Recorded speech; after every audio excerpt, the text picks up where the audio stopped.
verse 14, chapter 12 of Hatha Yoga Pradipika. In the beginning stages of practice, food consisting of milk and ghee is recommended. Upon being established in the practice, such restrictions are not necessary. When a sadhaka starts to practice pranayama, the body metabolism undergoes a change. The heart rate and blood pressure are activated and all body processes are energized. Digestive secretions and excretory processes are stimulated. To help maintain balance until the body adjusts, it is advised to take milk because it has a neutralizing effect on the body and helps lubricate the system. Milk products help increase the fats, which are important for insulating the body when the prana is increased. Otherwise, if fats are quickly utilized, you may blow a fuse in the energy system. If the fats are burnt up before they are distributed, lymphatic mechanisms are increased. The lymphatic system releases fats into the body from the digestive tract. Pranayama directly affects this mechanism. There is another important factor. Milk contains animal hormones, which have a direct effect on the body and mind. Pranayama can awaken an altered state of consciousness, but the animal hormones help maintain normal conscious functioning. If psychic experiences occur too rapidly before your mind is ready, you will have to adjust. You will have difficulties coping. Once the whole system is adjusted, it is not necessary to take milk. The Granda Samhita further states that food should be taken twice a day, once at noon and once in the evening. 5.32. When practicing pranayama, the stomach must be completely empty, and after the practice, food should not be taken for at least a half an hour. Light, easily digestible, and nourishing foods facilitates pranayama practice. Verse 15. Just as lions, elephants, and tigers are gradually controlled, so the prana is controlled through practice. Otherwise, the practitioner is destroyed. It is very difficult to train a wild animal, especially a lion, tiger, or elephant. But if from a young age they are given calm and continual training, they will respond to their master's commands. Control of prana is also a tedious and delicate process which requires alertness, awareness, patience, and consistency. When prana moves through the body freely and sporadically, like a roaming lion or tiger, it does not respond to your will. For example, you may want to sleep at night, but your prana makes you active. Or you may have to work, but your prana is inactive and you feel sleepy or ill. Therefore, prana has to be controlled so it acts in accordance with your desire and will. The method you employ has to be safe, sure, and systematic, just as if you were taming a wild and unpredictable beast. If prana is left unrestrained, the eventual result is that prana is exhausted and sickness and death occur. The life force and physical elements are burnt up as you expend your energy in mundane and worldly affairs. Prana has to be channelized and redirected so it is not wasted. Verse 16. By proper practice of pranayama, all diseases are eradicated. Through improper practice, all diseases can arise. If performed properly and systematically, any yoga technique will activate a greater pranic capacity and thus eliminate disorders and malfunctioning in the physical body. But if the practices are done incorrectly and unsystematically, more physical disturbances will develop. If practice is irregular or incorrect, it can be very harmful, and it is better not to practice at all. Even if you fail to observe one simple rule, sickness can result. For example, you should always practice on an empty stomach, whether you are performing asana, pranayama, mudra, or bandha. If you stand on your head after meals, you are definitely going to damage your digestive system. You must be careful about the rules and precautions for pranayama and the sequence in which any of the hatha yoga techniques are to be done. Remember, Hatha yoga is the science of the body, mind, and spirit, and it should be approached as such, and never in a haphazard or careless manner. It is dangerous to try and learn it by following instruction from books.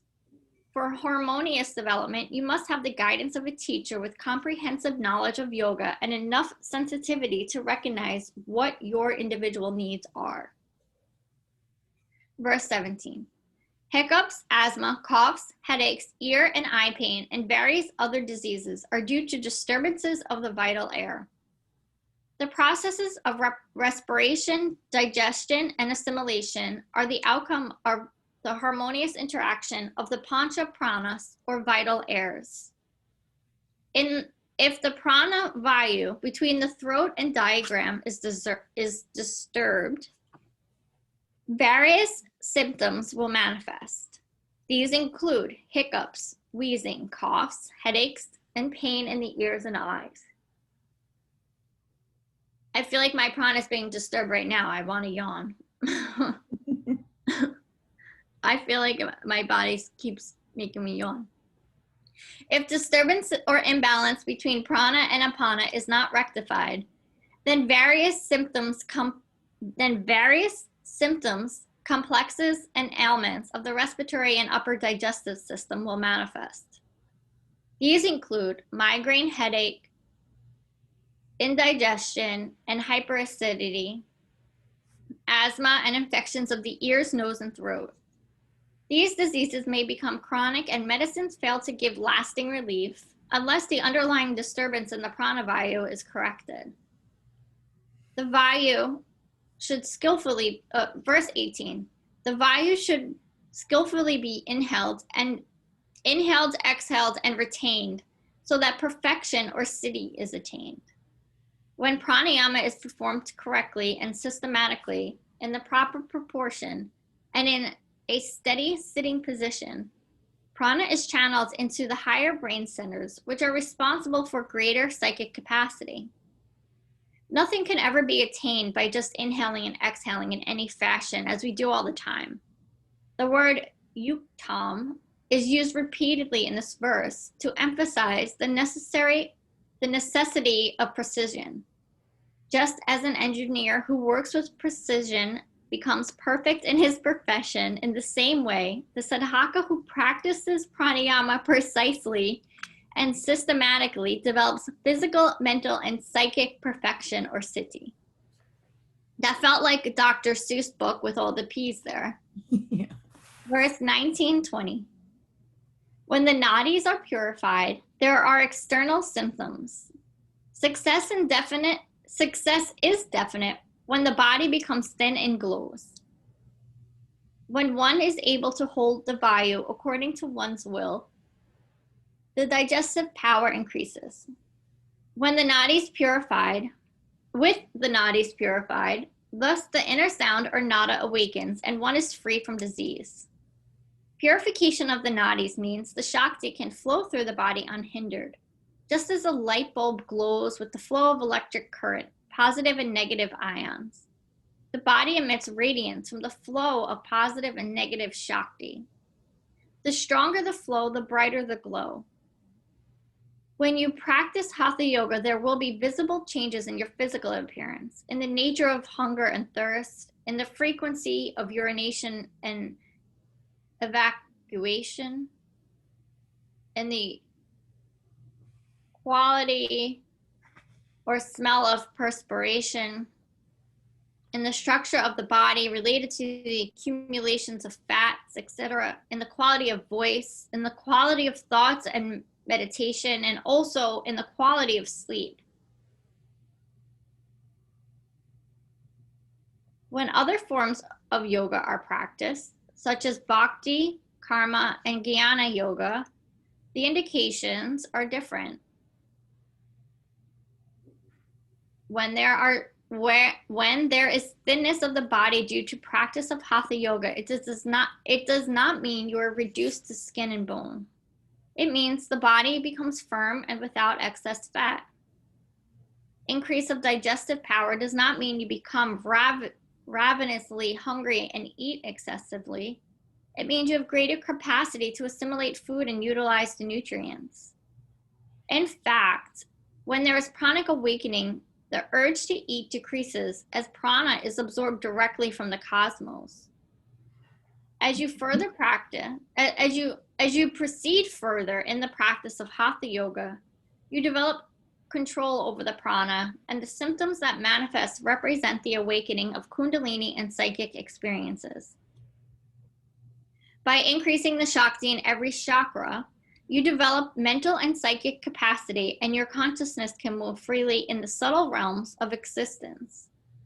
Experiences which normally take place through the senses take place directly through the mind itself. You can smell without the nose, see without the eyes, speak without the mouth and tongue, taste without the tongue, feel without the hands and skin, and hear without the ears. Shakti has two characteristics, frequency and form. When the Shakti in the body is activated and increased, the consciousness becomes attuned to the frequency. Then an audible sound is heard. That sound is known as nada, and it becomes apparent in the later stages of yoga when the mind is totally concentrated. This nada is discussed in detail in chapter 4. According to the Shiva Sutras, in the practices of prana yoga, which include pranayama, prana vidya, concentration on prana and pranic centers, purification of nadis and chakras, there are 5 distinct indications which characterize the awakening of prana. These are ananda, the experience of bliss and delight; yudbhava, levitation; kampan, tremoring; yoga nidra, sleep with awareness; and guruni, reeling with bliss. Verse 21. When fat or mucus is excessive, shat karma, the 6 cleansing techniques, should be practiced before pranayama. Others, in whom the doshas, i.e. phlegm, wind, and bile, are balanced, should not do them. There are 3 humors in the body: kapha, mucus; pitta, bile; vata, wind. In yoga and Ayurveda, they are called tridosha. A balanced proportion of these 3 facilitates body functions. But if there is an excess of one and a shortage of another, ailments develop due to overheating and not enough heat in the body. Before commencing pranayama, any imbalance in the dosha should be removed. Excess body fat should be reduced. Mucus blocking the respiratory tract should be removed. Gas in the stomach and intestines eliminated, etc. In hatha yoga, there are 6 particular practices which were specifically designed for this purpose. They are called shat karma. Shat is 6, karma is action. These techniques regulate the production of the doshas. If the doshas are already balanced, there is no need to practice the shat karma. However, they should be learned, simply so the sadhaka will know how to practice them if they are needed. If they are practiced unnecessarily, as a part of one's daily sadhana, they will not be so effective when genuinely required. Just as you would not have your tonsils or appendix removed if they were functioning perfectly, similarly, the shat karma are really only for those people who have disturbances or imbalances in the doshas. Verse 22. Dhati, Basti, Neti, Trataka, Nawali, and Kapalabhati. These are known as shat karma, or the 6 cleansing processes. Hatha yoga is famous for these 6 cleansing techniques. Although only 6 in number, each has a variety of practices. Dhoti is divided in 4 parts. According to Garanda Samhita, they are called antar, internal; dhoti, danta, teeth; dhoti, hyoid, cardiac; dhoti, and Mula Shadhara, rectal cleaning. Antardoti is divided into 4 practices. Vatsaradoti, expelling air through the anus. Varisaradoti, evacuating a large am I saying this word right? I feel like it should be a different word. Evacuating a large quantity of water through the bowels. Vanisaradati, rapid expansion and contraction of the abdomen. Bahikritadati, washing the rectum in the hands. Hyridati is divided into 3 practices. Dandadati, inserting a soft banana stem in the stomach. Vashradati, swallowing a long strip of cloth. Vamandati, regurgitating the contents of the stomach. The last practice of Dati, Mula Shadhara, can be formed in 2 ways. It is done either by inserting a turmeric root or the middle finger in the anus. The second karma, Basti, is divided into 2 parts. Jala, water Basti, and Shatala, dry Basti. In Jala Basti, you suck water into the large intestines through the anus and then expel it. In Shatala Basti, you suck air into the large intestine. The third karma, Neti, has 4 practices. Jala, water neti, passing warm saline water through the nose. Sutra, thread neti, passing a soft thread through the nose. Garitza, ghee neti, passing clarified butter through the nose. Dugda neti, passing milk through the nose. The 4th karma is Trataka, which is steady and continuous gazing at a point of concentration. It has 2 practices, Antar, internal, and Bahar, external Trataka. The 5th karma is Nawali, in which you isolate and turn the abdominal muscles. It has 3 practices. When the muscles are isolated to the right, it is Dakshina Nawali. To the left, Vama Nawali. And in the middle, it is Madhyama Nawali. The last karma is Kapalabhati, which has 3 practices. Vatkrama Kalabhati, which is similar to Bhastrika Pranayama. Vutkrama Kapalabhati, sucking water in through the nose and expelling it through the mouth. Shitkrama Kapalabhati, sucking water in through the nose. These 6 fundamental cleansing techniques are the most important aspects of Hatha Yoga and are the original Hatha Yoga. However, today, asana and pranayama are more widely known and few people are now proficient in the Shat Karma. I'll pause there. Does anyone have any? Let me just pause. Does anyone have anything, questions, comments? I would rather do kitchery than that stuff with putting turmeric up your butt.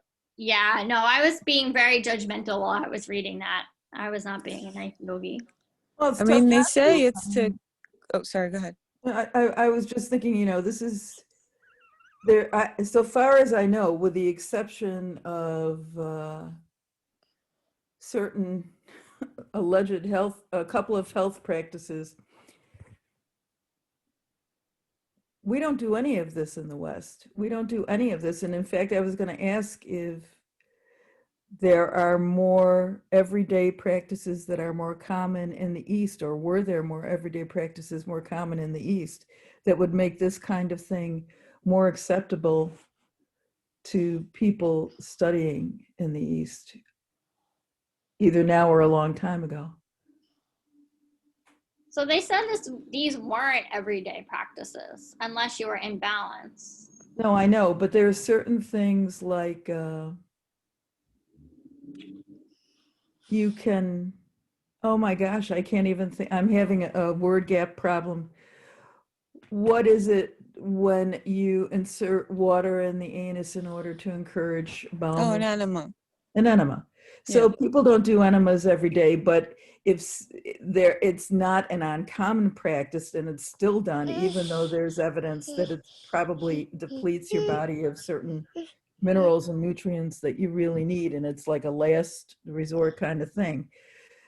So, I mean, that was, it's done in the West, and it is to some degree accepted. And 70 years ago, it was even more accepted, even though it's not an everyday thing. So were there, Oh, I see. you see, so I mean, there's, I it feel seems to me for some of this weird sounding stuff to be less, and I was very, very judgmental too. To me, much of this sounded like repulsive, just repulsive, like gross, ugh, And so I'm thinking, okay, so if I lived in the East in 1750, would this make more sense to me because of other situational things or environmental things or other practices that were a little bit closer to it?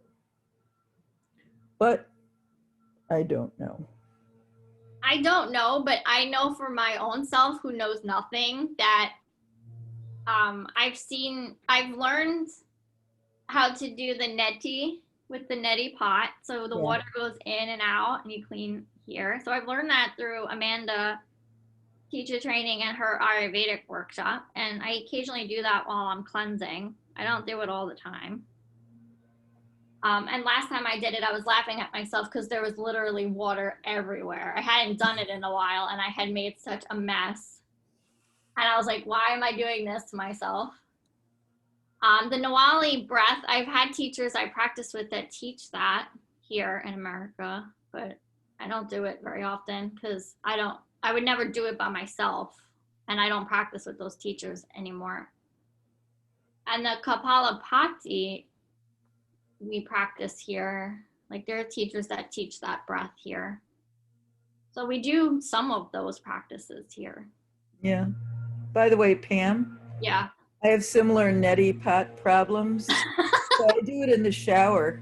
I get it all ready and then I step into the shower because what could go wrong? You're Oh, one. I didn't care that there was water everywhere, honestly. And my thing was as I would make it, and I make it pretty hot, and then I let it sit until it gets room temperature, but I kept forgetting, and so it was getting too cool. So like I had to remake the pot a few times. And I could do it one side, but when I tried to do it on the other side, I just couldn't get the angle right, and so I finally just gave up. I was like, it's not today. Today's not the day. Yep. I do neti a lot. I used to do it every day. I've gotten out of the habit of doing it absolutely every day, but I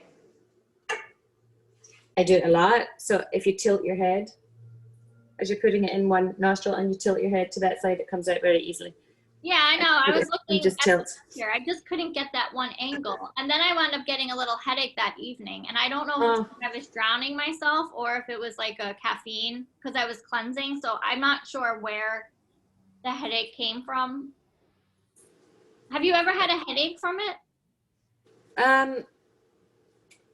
I've had an immediate pain in my head if I don't one time I forgot to put salt in and I just used water. That hurts. Don't do that. It's got to be saline. But no, I don't think so. Pam, if it didn't come out the other side, you probably filled up your Sinus? yeah, your sinuses and then didn't release it. Yeah, I know. Felt like I was drowning myself. No, yeah, that's not good. Were you stuffy or something, or do you have a deviated substance? Honestly, I don't think water went up. I think I was being a little scared on this side and I couldn't get the angle, so I didn't get enough water up to come out the other side. I think the headache was more related to like the cleansing, like the food cleansing. Oh yeah, Mark always gets a crazy headache and he's like in fetal position on the couch when he cleanses from coffee, so that makes sense. Yeah, no, I get them. I've noticed with my cleanses, I get them too. So I do cheat in the first few days and I have a green tea with a little bit of caffeine in it. Yeah, I say a little bit of caffeine, and I've known how that's a mental thing. I say just so I can cheat because I can't live through that headache. it's really hard. And the reason I let myself cheat is because I know I'm going to be bringing coffee back into my system, so I try not to go too extreme. Yeah, that's all right. Yeah, I give myself loopholes in life, but I only needed that green tea like 2 or 3 times, like the first 2 or 3 days, and then I didn't have it anymore, and I was fine. That's a good weaning technique. Yeah, it's and it was Yogi's, you know, that Yogi brand, Kumbhaka green tea. So I just felt like I was being super healthy. No, I probably wasn't. Their marketing schemes worked on me. Yeah. Bringing Alexandra back in. Yeah, so I do agree with her. We lost Jill. Oh, she can't hear me. With the fact that the author tells us that, like, we don't have to practice them every day, but they're good to know. Next time you're not feeling well, you can think about these these shut karmas and find a teacher to practice them with. So last week when I was having the worst week ever, my husband was away in Michigan and everything was just crazy. I was starting to get this cramping in my upper back. I couldn't take a deep breath in. It started when we almost got in a car accident. And I don't know what happened. I don't know if like I got so scared that my back just seized up. But I was asking my dad, do you think I had a heart attack? Like, what is wrong with me? And it was just so painful. And I was taking care of the kiddo by myself. And then we read the section on Kapalabhati. And I was like, yeah, I'm going to try that. And I did so much Kapalabhati that day. And my back just felt better. It just, the pain went away. It was like magic. Wow. I don't know why. But I sure was grateful. Yeah, I'm sure. It must have been a vata imbalance or something. And like, that's so interesting to hear that it just fixes all your doshas when like, it's really quite a bit of work. You know, like when I had to fix my doshas or my imbalances to get pregnant, it was 6 months straight of like strict regimen of diet and lifestyle. And, you know, all I wanted to do was have some chocolate and I couldn't. So to hear that, like you could just do these practices, it's interesting. It's like a new thing for me. That's good to know. Not that I want to do like rubber neti or swallowing of the cloth or anything. Every time Amit shows us that stuff, I'm like, I can't will myself to do that. But I don't know, maybe. Did he grow up doing that? Yeah, he grew up in ashram in the Hatha Yoga tradition, and yeah, it's not a big deal for him. He would demonstrate it in the parking lot, and it would be like, you know, some people it would be very disturbing to them. Yeah. But to him, it was like no big deal because it would make him feel better. Is it thin like a shoelace? Yeah. Yeah, the rubber neti is this like very thin piece of rubber, and you put it through your nose, and it comes out your mouth, and then they rub it back and forth, and it stimulates the pineal gland, and it opens up the nasal passage. So I mean, I get why he does it. And then he says that the cloth, so you have this really long gauze and you swallow it, and then you it gets into your belly, and you do that kriya where you're like mushing your belly around, and then you pull it out, and he says like all this mucus comes out that you probably didn't need. So it's very cleansing. You just put your finger down your throat and let the mucus out. Well, it's not the same because it's like literally going into where there's like this. It's like a gauze, like when you know that when you get hurt, where you'd wrap your wrist with. I'm forgetting what it's called. Yeah, you're right, gauze. Like a cheesecloth almost. Wait, an ace bandage type of thing? Like the thin white one. It's the gauze, I think. Yeah, that's gauze. Or it's see-through. It's a little see-through. Yeah, it's a little see-through. Yeah, It's like the gauze. the texture catches so much. There is one where you just throw up too, where you drink an enormous amount of water, and then you you undulate your stomach and then all the water comes out. How does it come out? Well, you're like your Do you pee or action does of it like come out drawing through the stomach in and back so fast Yeah. makes it come out. Uh, And he talks about this sage who is like renowned for swallowing poison, and people didn't, and like not dying, but people didn't know he'd like go in the corner and do this kriya and then throw it up. oh, cool. Amanda, why do you think you felt better when you did Kapalabhati pranayama? Well, if I had a heart attack, maybe it was getting oxygen to my heart. Well, Right. my husband was like, "You're just stressed out." We were on the phone. "You're just stressed out." I'm like, how could my, it was like from my chest to on my left side, from my chest all the way to my upper left back. I'm like, how could that become painful from being stressed out? He's like, "I feel like that all the time." I was like, oh my God, Mark.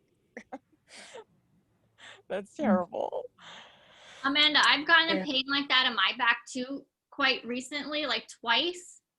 And I had it in my front though, and in my back, and I think a rib slipped out. So I don't know how I did that, but and I actually went and got a massage because I was Googling. I'm like, I don't know how, I only self-diagnose myself. I won't go to the doctor. So massage helped. So maybe the breathing maybe something slipped out of place, and maybe the breathing helped get it back in. Possibly.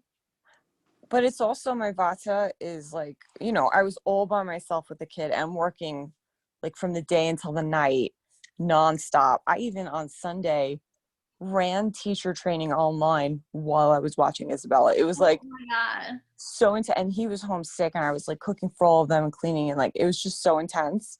A lot of work. I like really was like out my wits. I was like ready to like run away.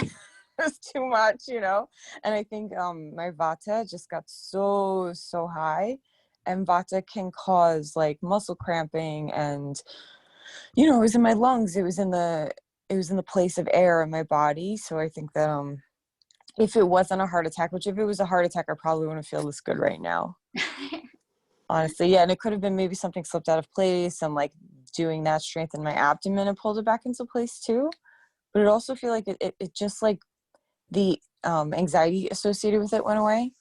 Yeah, like just giving yourself a few minutes of self-care like that is so important. Yeah, it's like when you get Reiki, it's like all that prana flowing to where it needs to go. Maybe it was just devoid of prana for a minute. Yeah, I think you've had a stressful few months. Huh? You've had a stressful few months. Dude, I need vacation so bad. I've had like more than half the year now. It's been a little stressful. Oh. Well, anyway, I'll survive. Carolina and stay at my house anytime. Oh, thank you, honey. Yeah, and I do Kapalabhati. Yeah. But like, yeah, like every time we'd meet in the mornings here, like whatever stress accumulated during the day, once we would do the pranayama and the meditation, it would alleviate a lot of it. Yeah. But like if they're like on the weekends when we didn't meet and I wasn't doing any of that in the mornings, I was like messed up by Monday. Yeah. It's like a maintenance practice. You kind of have to, but like maybe if I was doing some of these other things, it would have been more effective. I don't know. I really can't get the guts up to swallow the gauze or anything like that. Oh yeah. Oh no. No, I'm not either. Yeah. I'm happy to read about it, but I'll probably forget it by later. I have a question. One thing that stood out to me and kind of alarmed me was it said that if you don't practice regularly, which I don't, it could be detrimental. Is that accurate, you think? Don't practice what regularly? Yoga and the breathing. Well, no, because like alternate nostril breathing is purifying your nadis too. Like the preliminary breathwork practices are purifying your energetic channels. So they weren't talking about yoga. Well, can you read the sentence again? I don't know where it was. It said something like if you don't practice regularly, it could do more damage. You mean asana? I think she might have been talking about Dishat Karmas. Let me see.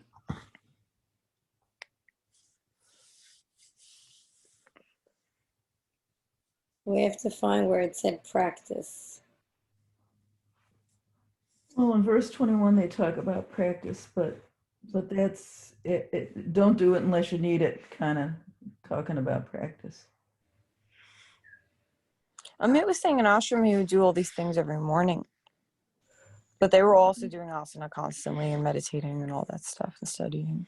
Then why would you need to do all these things every morning? It's in verse 16. She said, if performed properly and systematically, any yoga technique will alleviate a greater prana capacity, thus eliminate disorders and malfunctioning in the physical body. But if the practices are done incorrectly and unsystematically, more physical disturbances will develop. If practice is irregular or incorrect, it can be very harmful, and it is better to not practice at all. So what Yeah, are it's you like referring to? not they're talking about like all these pranayamas and like all these kriyas, all these purifying things. If you're not taught correctly, and when they say systematically, it's like you build up. You do the beginners ones first, and then the intermediate, and then the advanced. Like an advanced practice is retaining your breath. If somebody's teaching a beginner to retain their breath, they're going to literally suffocate themselves. Like you create such a storehouse of prana when you're doing the other practices, the preliminary practices, that you can retain the breath and it doesn't cause harm. It does the thing it's supposed to do. So it's really like having an educated teacher leading you is super important.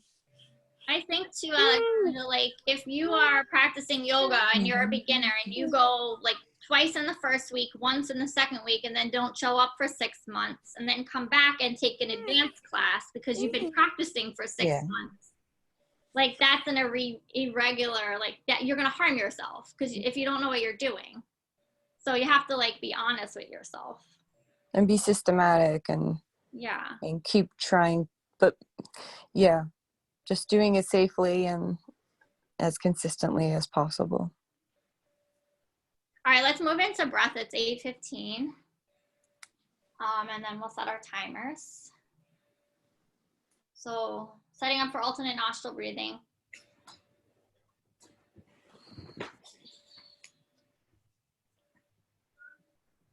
Taking your right hand over your right nose, closing right nostril with right thumb. Inhale through your left. Close left, exhale right. Inhale right. Close right. Exhale left. Inhale left. Close left. Exhale right. Inhale right. Close right. Exhale left. Inhale left. Close left. Exhale right. Inhale right. Close right. Exhale left. 5 more rounds on your own breath.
You'll take your time to finish.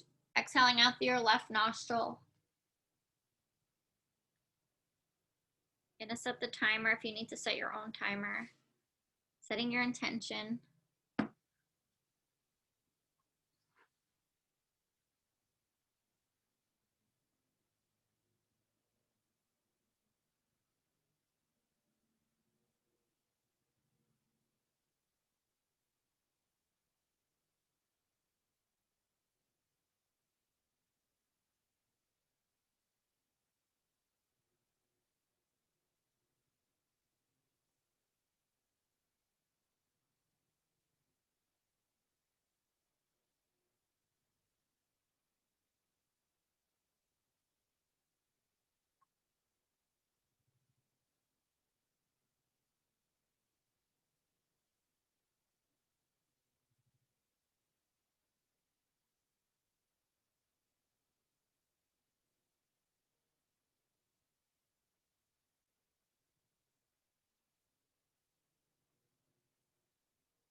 Bringing hands to clasp. Namaste.